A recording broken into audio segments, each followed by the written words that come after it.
Hello guys. तो चलो जावा के नेक्स्ट टॉपिक को हम कंसीडर करते हैं, लेक्चर नंबर 2। प्रीवियस लेक्चर के अंदर मैंने बताया था कि कौन सी अप्रोच हम फॉलो करेंगे जावा एसजेड रोल के लिए। ये हमारे पास ऑपरेटर्स है, इन सब को डिटेल्स में हम सीखेंगे, तो वीडियो के एंड तक बने रहिएगा। उसमें कंडीशनल ऑपरेटर, ये एक बहुत नया ऑपरेटर है जो अभी यूज होने लगा है आजकल, इसके बारे में भी हम जानेंगे। तो ये कुछ मेजर ऑपरेटर्स है जो हम ऑटोमेशन के अंदर यूज करते हैं। इसके अलावा भी बहुत सारे होते हैं, लेकिन हम उनका नहीं सीखेंगे क्योंकि वो ज्यादातर यूज नहीं होते हैं। इन्हीं का जनरली आपको देखने का यूज मिलेगा अपने एसजेड ऑटोमेशन के अंदर। अगर आप डेवलपर लेवल पे देख रहे हो तो उसके लिए अलग होते हैं, लेकिन ये हमारा टेस्टिंग साइड है, तो टेस्टिंग साइड में जनरली आप इनको ही देखने को मिलता है। तो चलो अब हम अपना वीडियो को स्टार्ट करते हैं।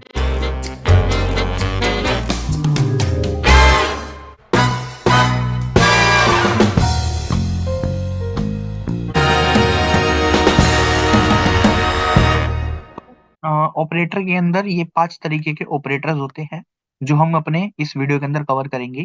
पहला ऑपरेटर है अर्थमेटिक ऑपरेटर। नाम से ही पता चल रहा है अर्थमेटिक, जो ऐसे ऑपरेटर्स जो मैथ के फंक्शंस प्रोवाइड करते हो या करते हो। फॉर एग्जांपल, जैसे दो चीजों का आपको जोड़ करना है या ऐड करना है इंग्लिश में, तो हम प्लस ऑपरेटर का, सब्ट्रैक्ट करना है तो माइनस, मल्टीप्लीकेशन करनी है तो मल्टीप्लाई, ये है डिवाइड। तो ये 4 अलग अलग ऑपरेटर्स के बारे में हम देखेंगे। प्लस प्लस करने से आप इंक्रीमेंट करते हो एक वैल्यूज को, और ऐसे ही माइनस माइनस करने से डिक्रीमेंट करते हो। ये जनरली इनको आपको लूप्स जब आप पढ़ेंगे आगे उनके अंदर देखने को मिलेगा। इनका यूज करते हैं हम फॉर लूप वगैरह के अंदर या फिर किसी और लूप्स के अंदर। तो इनको अर्थमेटिक ऑपरेटर को एक एक करके एग्जांपल से समझते हैं। एक वो बना लेते हैं पैकेज नया। ये पैकेज बन गया, इसके अंदर एक क्लास बना लेते हैं टेस्ट ऑपरेटर नाम की। मेन मेथड ऐड कर लेते हैं। तो ये हमारा एक जावा की क्लास बन जाती है, इसके अंदर हम प्रोसीड करेंगे। तो बेसिकली क्या होता है कि कोई भी जावा का प्रोग्राम होता है वो मेन मेथड से एग्जीक्यूशन स्टार्ट करता है। अब ये वेरिएबल को डिक्लेयर करने का तरीका होता है int a is equal to 10। इसमें क्या होता है कि 10 वैल्यू हम ए को असाइन कर रहे हैं। अगर मान लो मैं ए को ही दोबारा से अपडेट करना चाहता हूँ, इसके अंदर मैं कुछ वैल्यू ऐड करना चाहता हूँ, मान लो मैं इसके अंदर 40 ऐड करना चाहता हूँ, तो यहाँ पे प्लस ऑपरेटर का यूज किया है अर्थमेटिक का। तो ये जो क्या करेगा, 10 के अंदर, इसका मतलब है कि जो पहले वैल्यू थे 10 प्लस 40 कर देगा, और वो वैल्यू अब किसको असाइन कर देगा, जो 50 आई है वो असाइन कर देगा किसको, ए को। अब एक के बाद, जब इसके बाद मैं जब ए को प्रिंट करूंगा, तो हमारे पास जो आउटपुट आएगा वो आएगा अपडेटेड वैल्यू 50। चलो इसको एग्जीक्यूट करके देखते हैं। इस तरीके से देखो ये आउटपुट आ गया 50। अगर मान लो मैं इस तरीके से अब मैं सबट्रैक्ट ऑपरेटर का यूज करता हूँ, तो सबट्रैक्ट ऑपरेटर को जब आप रन करोगे तो वो माइनस कर देगा, क्योंकि -30 करेगा तो सीधी सी बात है -30 आउटपुट आएगा। इसी तरीके से अगर मान लो मैं इसको मल्टीप्लाई करता हूँ 40 के साथ, तो आउटपुट आएगा 400। जब इसको एग्जीक्यूट करेंगे तो आउटपुट आएगा 400। इसको मैं थोड़ा ऊपर दिखा देता हूँ ताकि आपको अच्छी तरह दिखे। अब मान लो अगर मैं इसको डिवाइड करता हूँ 5 के साथ, तो इसका आउटपुट क्या आएगा, इसका क्वेश्चन देता है ये, तो ये 2 आ गया। राइट, 10 डिवाइडेड बाय करेंगे 2 आ जाए।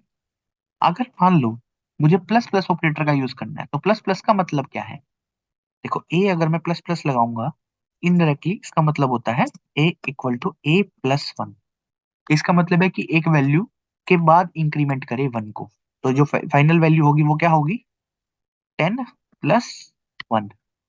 राइट। अगर मैं इसको एज इट इज रखता हूँ तो यहाँ पे ए की वैल्यू अपडेट होगी 2 होगी, तो 2 प्लस 1, तो आउटपुट कितना आएगा इसका 3। अब मैं जब ए को प्रिंट करूंगा तो वो 3 प्रिंट करेगा। चलो इसको चेक कर लेते हैं कि वो 3 प्रिंट कर रहा है या नहीं कर रहा। तो ये 3 प्रिंट कर गया। अगर मान लो मैं इसको माइनस माइनस करता हूँ, इसको बोलते हैं डिक्रीमेंट करना किसी वैल्यू को।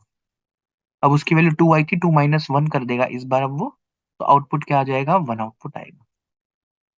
तो इस तरीके से ये तो थे अर्थमेटिक ऑपरेटर्स जो जनरली आपको देखने को मिलते हैं। प्लस ऑपरेटर सिंपल, बस ये सिंपल मैथ है और कुछ नहीं है। इसके अंदर बस आप ये याद रखना कि इसके अंदर सेम वैल्यू का आप इंक्रीमेंट कर रहे होते हो। इनडायरेक्टली ये लिखो या फिर ये लिखो, एक ही बात है। जनरली आप इसको देखने को मिलेगा आपको अपने कोडिंग के अंदर, जब आप किसी वैल्यू को डिक्रीमेंट करना चाह रहे हो बार बार। इसी वैल्यू को जब आप किसी की वैल्यू को इंक्रीमेंट करना चाह रहे हो, तो आप प्लस प्लस का यूज करोगे। वो हम लूप्स के अंदर ज्यादा डिटेल में समझेंगे इन दोनों को कैसे वर्क करता है वो। ये तो था अर्थमेटिक ऑपरेटर। सेकंड ऑपरेटर जो हमारा यूज होता है वो है relational operator. Like relational, relational क्या होता है? रिलेशन बताता है दो वेरिएबल्स के या दो वैल्यूज के बीच में, राइट। जब डबल इक्वल टू हम करते हैं, ये जो रिलेशनल ऑपरेटर है ना, ये हमेशा रिटर्न करता है बुलियन वैल्यू। बुलियन एक डेटा टाइप है जो होता है, जो दो वैल्यू को स्टोर करता है, या तो ट्रू होती है उसकी वैल्यू या फॉल्स होती है। तो ये दो वैल्यू रिटर्न करता है इसके अंदर। अगर मान लो दो वैल्यू आपस में बराबर है, फॉर एग्जाम्पल जैसे इसी को आप समझते हैं, इंट बी इक्वल टू, मान लो मैंने 20 सेट किया, और अब मैं चेक करना चाह रहा हूँ कि क्या ए और बी आपस में बराबर है या नहीं है। तो ये जो रिटर्न करेगा ये ट्रू या फॉल्स वैल्यू रिटर्न करेगा। अब ये दोनों बराबर तो नहीं है, तो ये क्या वैल्यू रिटर्न करेगा? फॉल्स रिटर्न आना चाहिए आउटपुट में। तो ये फॉल्स आ गया, राइट। जब इस चीज को मैं नॉट इक्वल टू में करूंगा तो बिल्कुल नॉट इक्वल नहीं है, तो ये क्या करेगा? इसको ट्रू रिस्पॉन्स करेगा, क्योंकि ये दोनों आपस में बराबर नहीं है। जैसे ये देखो, राइट। इसी तरीके से लेस देन और इक्वल टू होते हैं। अगर मान लो मैं ऐसे करता हूँ, क्या ए बी से बड़ा है? नहीं है, तो ये भी मुझे फॉल्स रिटर्न करेगा, ये फॉल्स रिटर्न करेगा। अगर मान लो मैं इसकी जगह उल्टा करता हूँ, यहाँ पे ये लगाता हूँ, तो क्या करेगा? ये हमें ट्रू रिटर्न करेगा। अब मैं इक्वल टू लगाता हूँ तो अब भी हमें क्या करेगा? ट्रू रिटर्न करेगा। ठीक है। अगर मान लो मैं इसकी जगह लेस देन इक्वल टू लगाता हूँ बी को, तो क्या रिटर्न करेगा? फॉल्स रिटर्न करेगा। और जब मैं इसको मान लो 10 कर देता हूँ, अब ये दोनों बड़ा नहीं है ए, लेकिन बराबर है बी के, तो भी ये ट्रू रिटर्न करेगा। अब इसने ट्रू रिटर्न कर दिया। तो इस तरीके से ये ऑपरेटर यूज होते हैं रिलेशनल के। ये ध्यान रखना कि ये रिटर्न करते हैं बुलियन वैल्यू, इस या तो इसका ट्रू वैल्यू आती है या फॉल्स वैल्यू आती है इसके अंदर जब रिटर्न करने पे। तो ये दो ऑपरेटर थे, बिल्कुल सिंपल सिंपल। तो थर्ड है अब हमारा बिटवाइज ऑपरेटर। बिटवाइज ऑपरेटर के अंदर अब एंड का यूज करते हैं। अब वो एंड का समझते हैं। मान लो जब आप दो स्टेटमेंट देते हो, मान लो अगर 10 2 से बड़ा है, एंड एंड ऑपरेटर लगाते हो आप, 8 लेस देन 4 है, तो आउटपुट आएगा क्या? इसको अब देखो, क्या 10 2 से बड़ा है? बिल्कुल है, लेकिन 8 4 से बड़ा नहीं है। तो ये दोनों एंड ऑपरेटर को रिप्रेजेंट करेगा। तो क्या आउटपुट आएगा? फॉल्स आएगा, क्योंकि एंड ऑपरेटर मैंने बताया, ये देखो फॉल्स आया। क्यों? एंड ऑपरेटर क्या करता है बेसिकली, इस फिनोमिनल को वर्क करता है कि ए की वैल्यू अगर दोनों में से कोई भी अगर फॉल्स है तो वो फॉल्स रिटर्न करेगा, अगर एक वैल्यू दोनों वैल्यू ट्रू है तो वन वन रिटर्न करेगा, नहीं तो और में क्या है, एक भी अगर आपको कहीं पे भी ट्रू मिल जाए तो वो ट्रू रिटर्न करता है। तो अगर मान लो मैं इसकी जगह अब मैं डबल एंड की जगह मैं डबल और लगा देता हूँ, तो क्या आउटपुट आएगा? हमारा रिजल्ट सही आएगा। ब्रैकेट का इशू है, इसको ठीक करते हैं। अब ये देखो, अब ये वाला ट्रू है लेकिन ये वाला फॉल्स है, फिर भी हमारा आउटपुट क्या आएगा? ट्रू आएगा। ये देखो ट्रू। तो ये तो था बिट वाइज ऑपरेटर जो आपको जनरली देखने को मिलेगा। वैसे है ना, और भी होते हैं। एक सिंगल एंड वाला होता है, सिंपल एक्सोर होता है, ये सब होता है, लेकिन ये है जो हमारे यूज होते हैं सेलेनियम या फिर जावा रेस्ट एश्योर्ड के अंदर। तो इसलिए मैंने इन्हीं को पढ़ाया है। अगला है हमारा असाइनमेंट ऑपरेटर। असाइनमेंट ऑपरेटर क्या करता है? इक्वल टू वैल्यू असाइन करता है।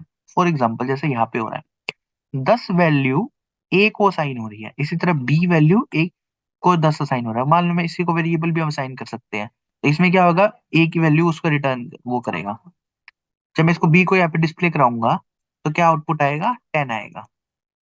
तो इस तरीके से आप असाइनमेंट का यूज करते हो, या चाहे आप किसी स्टैटिक वैल्यूज को आप असाइन कर सकते हो, या फिर किसी वेरिएबल को दूसरे वेरिएबल के अंदर स्टोर करा सकते हो। इस तरीके से आप दो असाइनमेंट कर सकते हो, दो तरीके से। अगला है हमारा कंडीशनल ऑपरेटर। कंडीशनल ऑपरेटर का सिंबल होता है कोलन और ये वाला। इसमें हम क्या करते हैं, अगर मान लो आपके पास एक स्टेटमेंट बोलते हैं इसको, अगर ये ट्रू होती है तो क्वेश्चन के पहले वाला पार्ट चलता है। अगर मान लो ये फॉल्स होती है तो कोलन के सेकंड कोलन के बाद वाला पार्ट चलता है। इसको इफ एल्स को छोटा करने के लिए आया था। मान लो अगर ये इफ एल्स की स्टेटमेंट थी, ए अगर बी के बराबर है तो ए को सी की वैल्यू ए को असाइन कर दे, और नहीं तो ए की वैल्यू डी की वैल्यू ए को असाइन कर दे। तो ये एक तरीका होता है। इसको चलो हम प्रोग्राम के थ्रू समझते हैं। मान लो एक वेरिएबल बनाया मैंने एक्स और वाई, दो वेरिएबल बनाए, ठीक है। एक्स को मान लो मैंने 20 असाइन कर दिया, अब y को मैं कुछ वैल्यू असाइन करना चाह रहा हूँ। अगर मान लो मेरा x बराबर है 1 के, तो मैं क्या करूं, उसको 60 असाइन कर दूं, और नहीं तो उसको 90 असाइन कर दूं। इस तरीके से हमारे पास वो हो जाएगा। अगर अब ये बराबर तो नहीं है 1 के, तो क्या आउटपुट आएगा, 90 असाइन होएगी यहाँ पे, तो आउटपुट यहाँ पे आना चाहिए 90। अगर मान लो सेम चीज को मैं इसके बाद यहाँ पे करता हूँ, अब मैं क्या करता हूँ, इसको 20 कर देता हूँ। अब आउटपुट क्या आएगा, 60। ये मेरा आउटपुट आना चाहिए, राइट। तो चलो इसको एग्जीक्यूट करके देखते हैं। ये देखो, पहले 90 आया, फिर उसके बाद 60 आया। तो इस तरीके से आप इसका यूज कर सकते हो। ये लाइन वन लाइनर के अंदर आपका इफ एल्स चला देता है, बस इसलिए यूज होता है। ये भी कभी कभार देखने को मिलता है, लेकिन ज्यादातर आपको यही ऑपरेटर देखने को मिलेंगे अपने इस जावा लेक्चर्स के अंदर। तो ये तो थी जावा लेक्चर्स की वीडियो। अगर आपको मेरी वीडियो अच्छी लग रही है तो लाइक कर सकते हैं, शेयर कर सकते हैं, सब्सक्राइब कर सकते हैं मेरे चैनल को। मिलते हैं नेक्स्ट वीडियो के दौरान। Bye bye guys.